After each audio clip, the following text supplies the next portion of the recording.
en fait, il vient de Transylvanie. C'est-à-dire qu'en fait, je trouve que, honnêtement, en termes de clichés cinématographiques de cette époque, je trouve que ça représente bien le cliché cinématographique qu'on a, par exemple, de la Transylvanie, que ce soit tous ces pays, Hongrie, Roumanie. Moi, je trouve ça pas incohérent. Au contraire, je trouve que ça nous place géographiquement sur la carte. C'est que moi, justement, au contraire, ça m'a gardé dedans parce que je me suis dit, Roumanie, c'est pas un être fantastique. Je me suis dit, c'est littéralement un conte. Un conte Orlok. qui C'est le conte Orlok.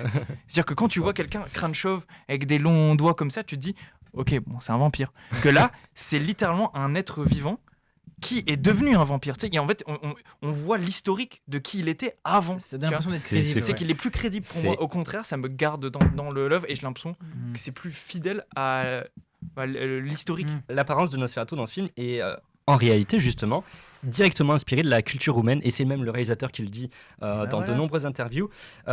Si on pense au comte Dracul, donc le comte Dracul, c'est une des figures historiques qui a inspiré Bram Stoker dans son livre.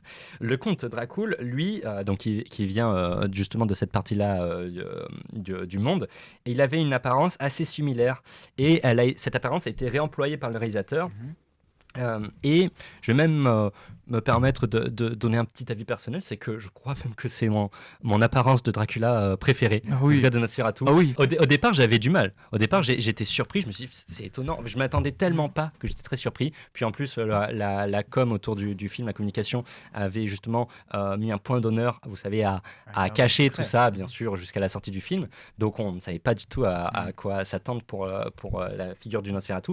Et c'était surprenant, mais avec l'avoir vu 2 fois, et plus j'y réfléchis, plus je me dis c'est la plus judicieuse, la plus folle.